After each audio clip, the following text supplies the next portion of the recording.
नमस्कार दोस्तों, स्वागत है आप लोगों का एक बार फिर से SBIT ट्यूटोरियल में। और आज जो हम जिस बारे में बात करने वाले हैं, आज हम लोग बात करते हैं संघर्ष विराम के बारे में, जिसको सीज फायर कहा जाता है। अभी आप न्यूज या टीवी चैनलों पर सीज फायर के बारे में सुनते आ रहे होंगे। तो ये सीज फायर क्या है, पहले इसके बारे में संक्षिप्त में कुछ समझते हैं। जब दो शक्तियां या दो देश आपस में शक्ति प्रदर्शन करते हैं और एक दूसरे के विरुद्ध लड़ाकू विमानों या फिर अन्य हथियारों के साथ प्रहार करते हैं, उसके बाद किसी के मध्यस्थता या फिर आपसी विचार विमर्श करके यदि दोनों संघर्ष को रोक देते हैं, उस युद्ध को अस्थायी रूप से रोक दिया जाता है। उसी को संघर्ष विराम, युद्ध विराम या फिर कहें सीज फायर कहा जाता है। अभी भारत और पाकिस्तान के बीच जो 3 से 4 दिनों तक संघर्ष हुआ, आपस में सेनाएं टकराई, आपस में सैन्य शक्ति एयरफोर्स टकराए, उसके बाद इन दोनों देशों ने युद्ध को रोकने का निर्णय लिया। उसी के बाद के बारे में आज हम लोग बात करते हैं। युद्ध क्यों रुका, कैसे रुका, संघर्ष विराम क्या है, ये समझने के पहले ये समझते हैं कि भारत और पाकिस्तान के बीच कब कब संघर्ष विराम या युद्ध विराम हो चुका है। पहले भी भारत और पाकिस्तान आपस में बहुत बार एक दूसरे के सामने आए और अपने सैन्य शक्तियों का प्रदर्शन किया। सबसे पहले 1947 और 48 में, जो कि भारत और पाकिस्तान के बीच पहला युद्ध था, जो पाकिस्तान के तरफ से कबायलियों ने जम्मू और कश्मीर को एक्वायर करने के लिए, जम्मू और कश्मीर को हथियाने के लिए या फिर अवैध रूप से कब्जा करने के लिए एक सैन्य अभियान चलाया था। वो वास्तव में पाकिस्तान के सेना थे भी नहीं। उस युद्ध के बाद भारत और पाकिस्तान एक निर्णय पे पहुंची, जिसके पश्चात आप LOC सुन रहे होंगे। ये LOC यही 1947 और 48 के युद्ध के बाद का परिणाम या फिर निर्णायक रेखा है, जिसको हम लोग LOC कहते हैं। तो पहला युद्ध विराम या संघर्ष विराम 1947-48 में हुआ था। दूसरा फिर 1965, जब लाल बहादुर शास्त्री भारत के प्रधानमंत्री थे, उस समय भारत और पाकिस्तान के बीच एक संघर्ष हुआ, युद्ध हुआ, जिसमें भारतीय सेना ने विजय हासिल करते हुए पाकिस्तान के लाहौर या उससे भी आगे पहुंच गए थे। जिसके बाद ताशकंद समझौता हुआ था। आप लोग ताशकंद समझौता को जानते होंगे। इसी ताशकंद समझौता के बाद लाल बहादुर शास्त्री का असमय या फिर एक मतलब वो कहें कि कुछ पता ही नहीं चल पाना, ऐसी स्थिति में उनकी मृत्यु हो गई। उसके बाद तीसरा युद्ध 1971 में, जब इंदिरा गांधी प्रधानमंत्री थे और सैम मैनिकशॉ के नेतृत्व में भारत और पाकिस्तान के बीच युद्ध हुआ। उस युद्ध में बांग्लादेश, जो कि पहले पूर्वी पाकिस्तान था, उसकी स्थापना की गई। बांग्लादेश को अलग किया गया, पाकिस्तान के 2 हिस्से कर दिए गए। उस हिस्से के बाद संघर्ष विराम हुआ, जिसमें 93,000 पाकिस्तानी सेना सरेंडर किया था, आत्मसमर्पण किया था। तीसरा संघर्ष विराम भारत और पाकिस्तान के बीच वो था। चौथा संघर्ष विराम कारगिल पे, जब पाकिस्तानी सेना अवैध रूप से कब्जा की थी, उसमें अटल बिहारी वाजपेयी प्रधानमंत्री थे और इन्होंने एक सैन्य अभियान चलाया, जिसमें कारगिल विजय हुआ और कारगिल में भारतीय सेना की जीत हुई। उसके बाद फिर एक संघर्ष विराम किया गया।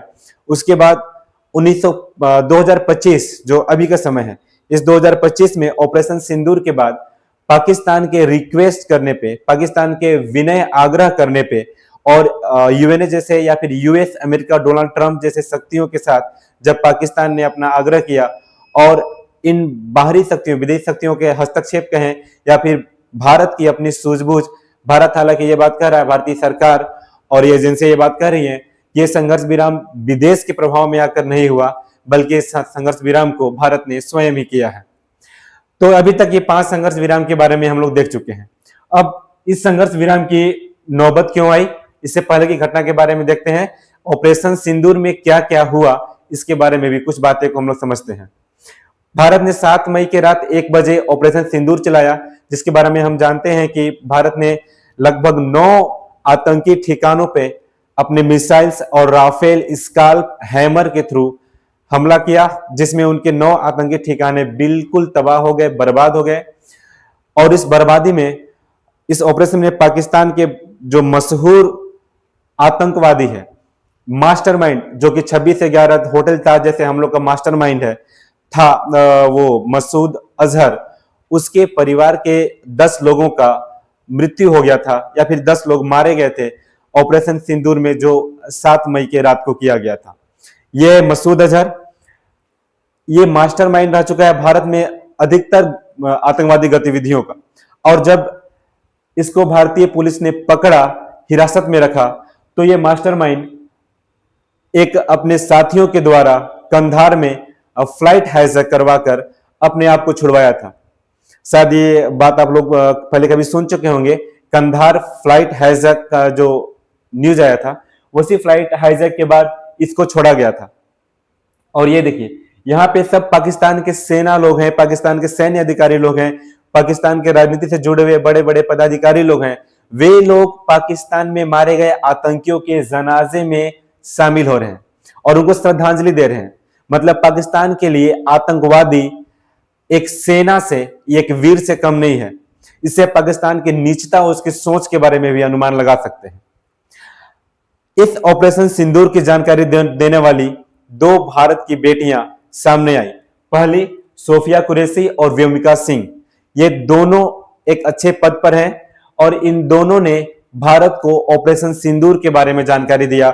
ऑपरेशन सिंदूर में होने वाली गतिविधियों और भारत जो हासिल किया, भारत जो फतह किया, पाकिस्तान में घुस कर मारा, उसके बारे में यही दो बेटियों ने मीडिया में आकर जानकारी दिया कि भारत ने क्या क्या कारनामे, या भारत के सैन्य ने, भारत की सेनाओं ने कैसी शक्ति का प्रदर्शन पाकिस्तान के बॉर्डर में घुस के किया है।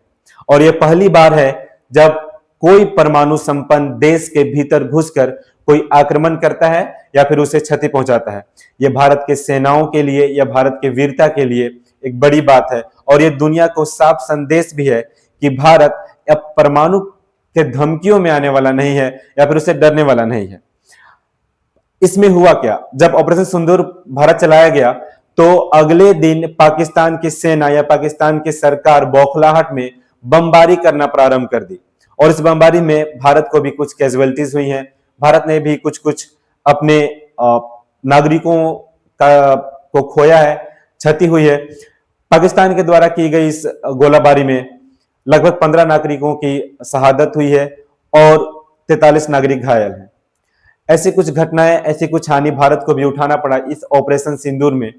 लेकिन जब भारत ने इस सिंदूर को चलाया तो भारत ने अपने लड़ाकू विमानों, ड्रोन और फायरिंग के द्वारा पाकिस्तान को जवाब दिया, मुंह तोड़ जवाब दिया। ऑपरेशन सिंदूर में जो 9 आतंकी स्थानों को, ठिकानों को ध्वस्त किया गया, उसके सुबह जब पाकिस्तान ने प्रहार किया तो पलटवार में भारत ने भी अपने शक्ति को अच्छी तरह से दिखाया और उसमें भारत ने पाकिस्तान के बहुत से ऐसे ठिकानों को जहां पे आतंकवादी गतिविधियां हो रही हैं उसको तबाह किया। लेकिन भारतीय सेना का मानवता को देखिए कि भारत ने किसी भी नागरिक ठिकानों को निशाना नहीं बनाया, यानी पाकिस्तान के नागरिकों को भारत हानि या क्षति पहुंचाना नहीं चाहता है। इस झड़प में दोनों तरफ से गोलीबारी में भारत के बहुत से वीर जवान शहीद भी हो गए। 8 वीर जवान जो अब तस्वीर यहां देख पा रहे हैं, ये ऐसे 8 वीर जवान हैं जो पाकिस्तान के साथ युद्ध करते हुए, पाकिस्तान के साथ लड़ाई करते हुए, अपनी भारत के तिरंगा को लहराते हुए, भारत के शान को बचाते हुए, भारत के शान को और ऊपर उठाते हुए शहादत को प्राप्त हुए। हमारी ओर से और पूरे देश की जनता की ओर से इनको नमन है। अब भारत के द्वारा कौन कौन से हथियार, कौन कौन से औजार या वेपन्स को यूज किया गया, इसके बारे में देखते हैं। भारत ने आत्मघाती कामकाजी ड्रोन्स को यूज किया जो इजराइल और भारत मिलकर बनाती है। इस ड्रोन की खूबी यह है कि ये ड्रोन आत्मघाती होती है, मतलब ये बमबारियां सिर्फ नहीं करती हैं, ये खुद जाके अपने टारगेट पे फट जाती हैं, जिससे बहुत बड़े पैमाने पे लॉस या हानि होती है जहां पे भी ये फटती हैं। तो भारत ने इस कामकाजी ड्रोन को भी बहुत उपयोग किया। दूसरा है ब्रह्मोस मिसाइल। भारत ने ब्रह्मोस मिसाइल का प्रयोग करके पाकिस्तान के बहुत से एयरबेस को तबाह कर दिया, बर्बाद कर दिया, जहां से वो अपने फ्लाइट्स को, अपने लड़ाकू विमान को लॉन्च किया करता था। ऐसी एयरबेस को तबाह हो जाने से पाकिस्तान को निश्चित रूप से ऐसी क्षति हुई है जहां से वो युद्ध करने के लायक भी नहीं रहा। मतलब अगर वो अपने फ्लाइट्स को उड़ा ही नहीं पाएगा तो फिर वो किस तरह से अटैक कर पाएगा भारत पे, ये देखिए।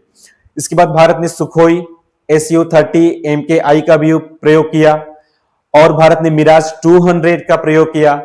भारत के जगुआर फाइटर बॉम्ब्स भी चले और लेजर गाइडेड बॉम्ब्स का भी प्रयोग किया गया, जिसके द्वारा भारत अपने सटीक निशाने पे, अपने सटीक स्थानों पे हमला कर पाया और पाकिस्तान और पाकिस्तान के आतंकवादी संगठनों को, पाकिस्तान के सरकार को उसकी औकात दिखाने में सक्षम रहा।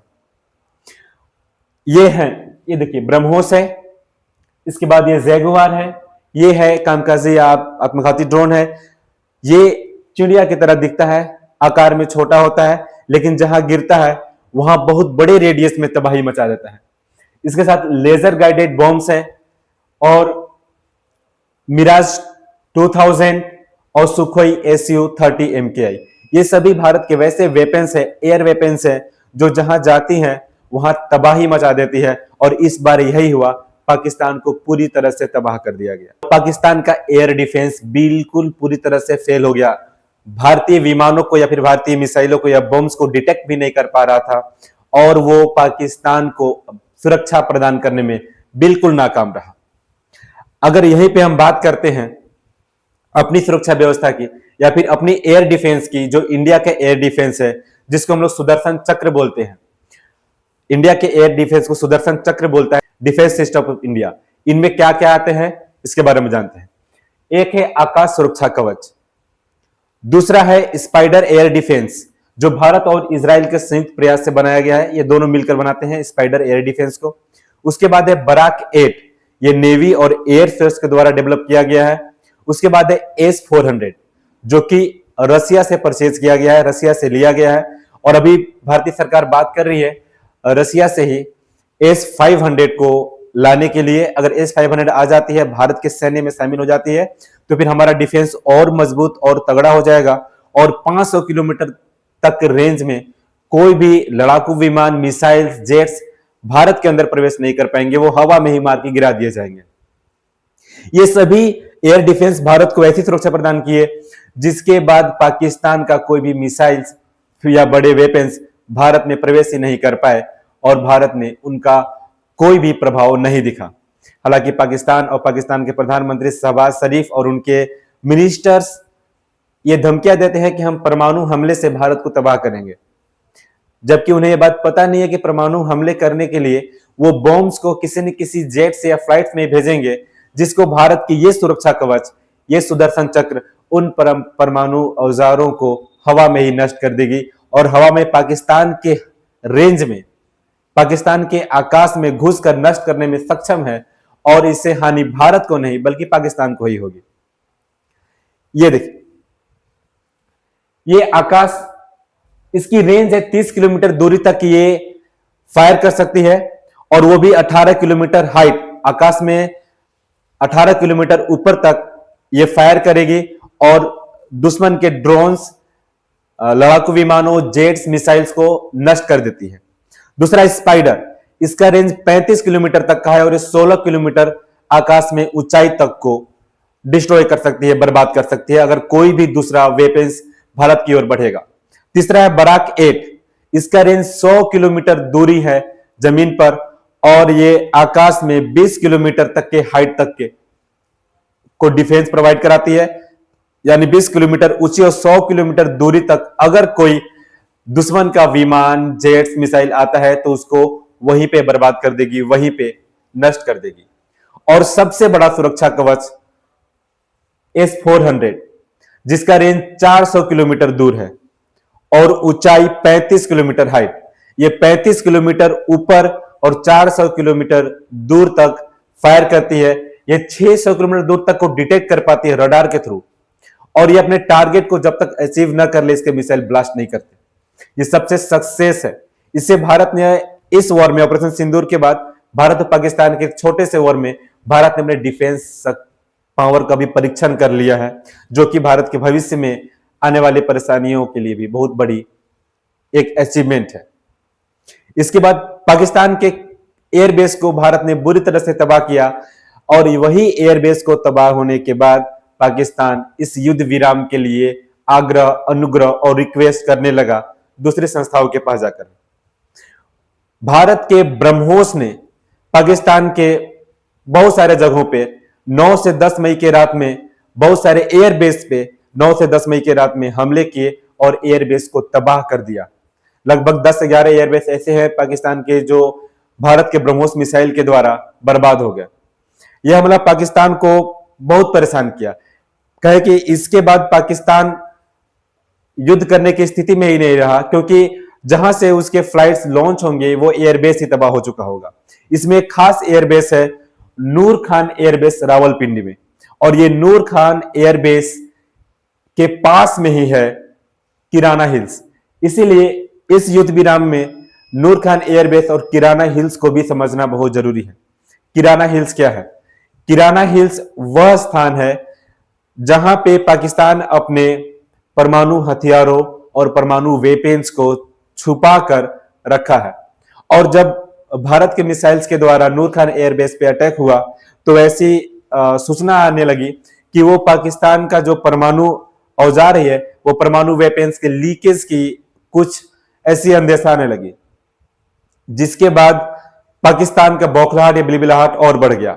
हालांकि भारत के संगठनों ने, भारत की एजेंसियों ने या भारत के डिफेंस सिस्टम ने इस बात से साफ मना कर दिया कि भारत के मिसाइल्स अटैक जो एयरबेस पे हुए उससे किराना हिल्स में रखे परमाणु वेपन्स को भी क्षति हुई होगी।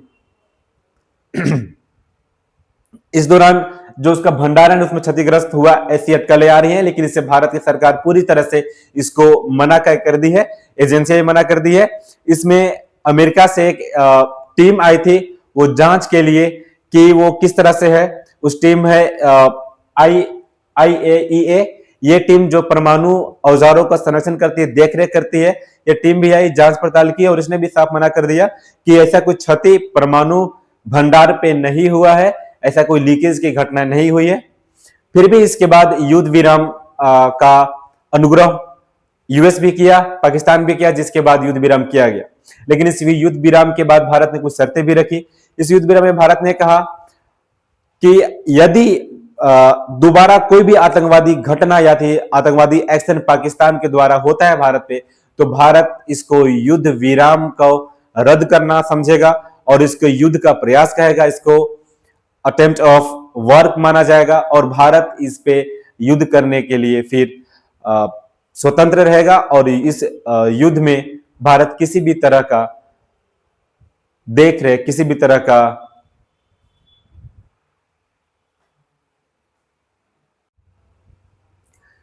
भारत ने अमेरिका के प्रयास के बाद इस युद्ध विराम को तैयार तो हो गया, लेकिन भारत की कुछ शर्तें भी हैं और यह शर्त यह है कि अगर अगली बार से पाकिस्तान भारत पे कोई भी आतंकवादी गतिविधि करता है तो भारत इसको युद्ध ही मानेगा और फिर वो भारत अपने स्वतंत्र मन से पाकिस्तान को सबक सिखा सकता है। सारांश के बारे में देखें तो इस युद्ध या इस ऑपरेशन सिंदूर के बारे में क्या हासिल हुआ? हालांकि युद्ध अंतिम रास्ता होता है शांति तक पहुंचने के लिए। इसके बाद राजनीतिक और अंतर्राष्ट्रीय संबंध भी हमको देखने हैं। अगर हम अपनी मनमानी करते रहे तो कहीं ना कहीं भारत का विदेश नीति भी क्षतिग्रस्त हो सकता है। तीसरी बात, परमाणु आशंकाओं से मानवता की रक्षा भी करनी है, क्योंकि पाकिस्तान भी एक परमाणु संपन्न देश है। अगर उसके परमाणु शक्ति से पाकिस्तान को भी कुछ हानि पहुंचती है तो ये मानवता का ही हानि होगा और भारत वसुंधैव कुटुंबकम की नीति पे चलता है। इसीलिए पाकिस्तान या किसी भी विश्व के किसी भी सामान्य नागरिक या जीव का हानि नहीं चाहता है। और एक बात है, आतंकवादियों के समुचित नाश का जो लक्ष्य था वो भारत ने पा लिया है। तो भारत का जो लक्ष्य था वो पाकिस्तान के खिलाफ युद्ध का तो था नहीं। भारत का लक्ष्य था कि वो पाकिस्तान में घुसपैठ करने वाले या पाकिस्तान में रहने वाले उन आतंकियों को बर्बाद करे, तबाह करे, वो भारत हासिल कर लिया। फिर पाकिस्तान को झुकाने का एक लक्ष्य था। जो पाकिस्तान मनमानी करता है, गिदर धमकी देता है, पाकिस्तान को झुकाने का भी लक्ष्य हम पा चुके। भारत ने अपनी सैन्य शक्ति का भी परिचय दे दिया। अब दुनिया, विश्व ये देख चुकी है कि भारत के पास कितनी क्षमताएं हैं, चाहे भारत की एयर और डिफेंस के बारे में बात करें या फिर भारत के पास जो मिसाइल्स हैं, ड्रोन्स हैं, जो भारत के पास हथियार है युद्ध के लिए, वो भी दुनिया को दिखाना था, वो भी दुनिया देख चुकी है। इसलिए अब इस युद्ध विराम को एक अच्छी पहल या अच्छी नीति मानी जाती है। भारत कभी भी युद्ध नहीं चाहता और युद्ध कोई समस्या का समाधान नहीं होता, लेकिन अगर कोई भारत को बार बार छेड़ेगा तो भारत उसको छोड़ेगा भी नहीं। यही नीति भारत अभी भी चला रही है। कुल मिलाकर इस ऑपरेशन सिंदूर और युद्ध विराम यानी सीज फायर के बारे में जो जानकारी थी आपके साथ साझा हो चुकी है। और भी जानकारी जैसे ही मिलती है हम आपके सामने आएंगे। आप SBI ट्यूटोरियल हमारे चैनल को लाइक कर सकते हैं, सब्सक्राइब कर सकते हैं, शेयर कर सकते हैं और बेल आइकन दबाना ना भूलें, ताकि अगली कोई वीडियो या जानकारी का इंफॉर्मेशन आपको मिलता रहे। मैं जल्द ही अगले किसी जानकारी के साथ आप लोग के सामने आऊंगा। तब तक के लिए धन्यवाद।